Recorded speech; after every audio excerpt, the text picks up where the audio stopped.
umaga, Mangga! Bago na harapin ang buong angas ang bagong umaga, huwag kalimutang magbaon ng pasensya, kabaitan at dasal. Don't you sweat it, baby, it's alright. You were dancing through the lightning strikes. Ito na ang iyong morning body, Energy sa umaga! Lihim ng liham. Ang pinakamakulit na girlfriend mo sa balat ng radyo. Isang magandang morning sa inyong lahat! Ako pa rin po nag-iisang girlfriend mo sa radio. My name is Lindsay. Makulit pero may puso, handang makinig sa mga kwento mo. Alam mo, feeling ko kailangan mo na siyang iwan kasi it doesn't make sense. Ang kwento sa lihim ng liham.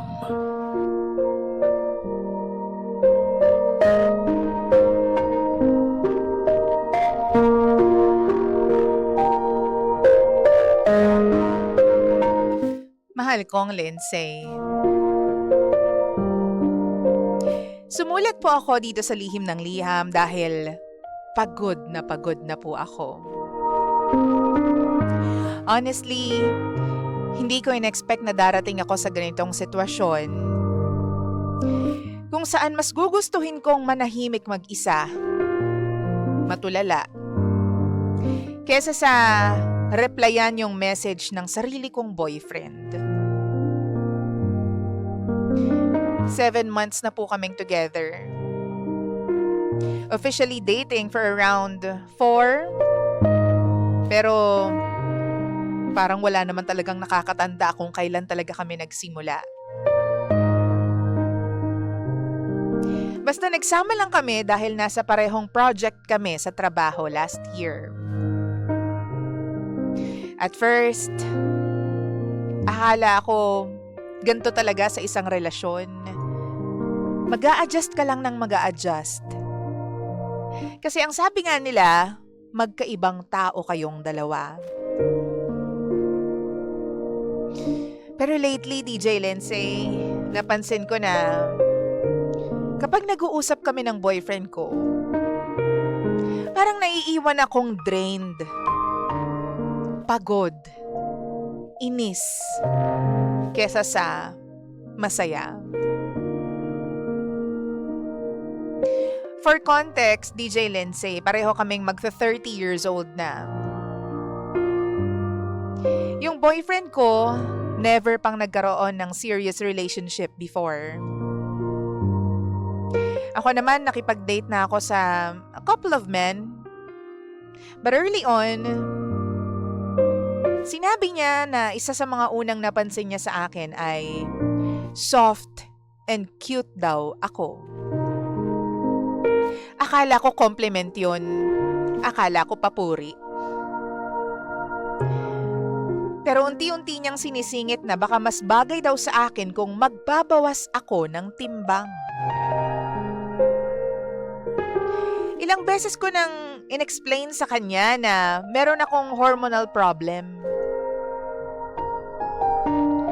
Naggagamot ako, tapos yung oras ng trabaho ko ay iba-iba.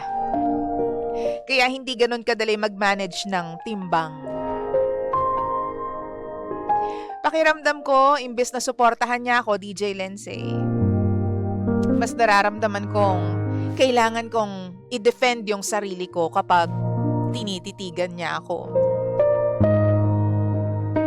Kapag yun yung topic namin, napapagod akong mag-explain.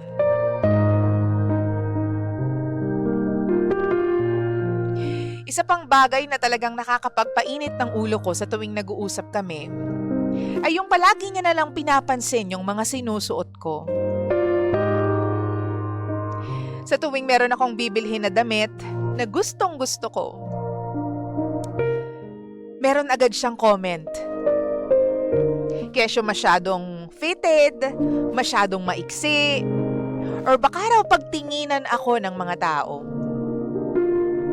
Palagi niyang sinasabi na concerned lang daw siya sa akin. Pero hindi ko mapigilang tanongin yung sarili ko.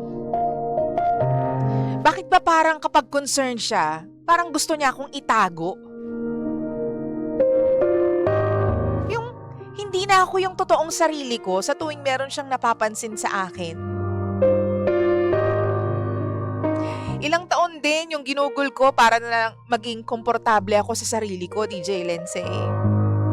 Tapos parang unti-unti na naman akong bumabalik sa pagiging insecure dahil sa mga sinasabi at ginagawa ng sarili kong boyfriend. Tapos nag-birthday ako. Wala naman akong ine-expect na kahit anong mamahalin mula sa boyfriend ko. Kahit simpleng letter nga lang, o di kaya naman yung favorite na snack ko. Chocolate. Okay na ako dun eh.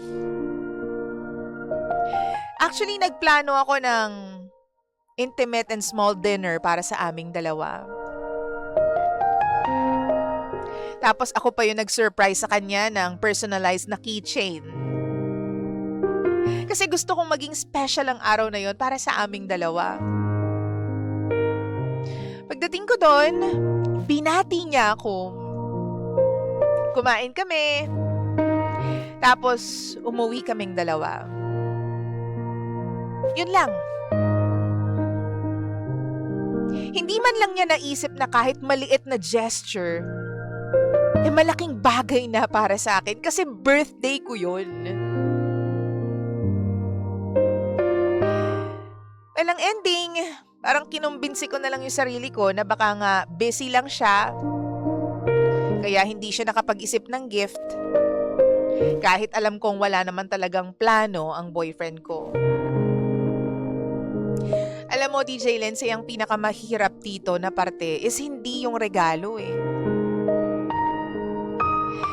Yung pakiramdam ba na palagi na lang nadidismiss, lagi na lang nababaliwala yung nararamdaman ko.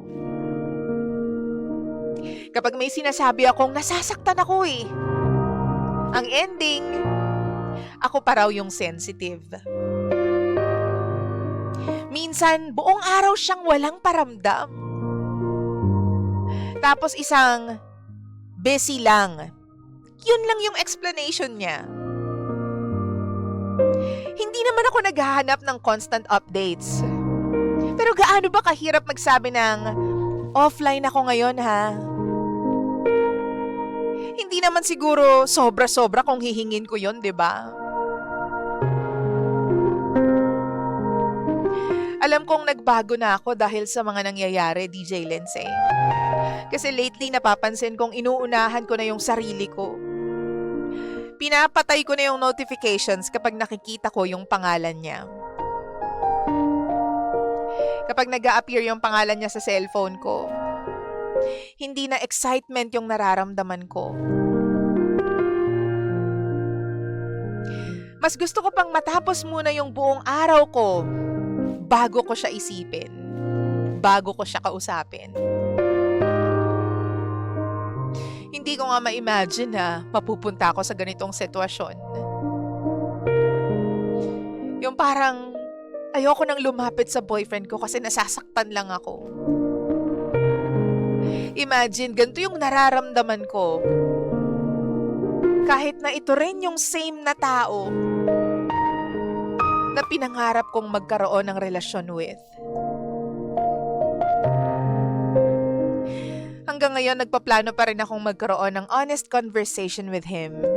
Kasi naniniwala ako na deserve nating lahat ng kalinawan bago natin tapusin ang lahat. Sasabihin ko sa kanya lahat ng nararamdaman ko, DJ Lindsay.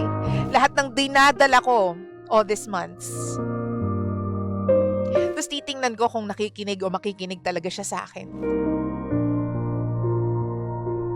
Pero alam ko rin sa sarili ko na kapag walang nangyari o walang nagbago pagtapos nun, hindi ko napipilitin yung sarili ko. Ayoko nang ipilit o ayoko nang manlimos ng tamang pagtrato para sa sarili ko. Mahal ko pa siya, DJ Lindsay, but somehow,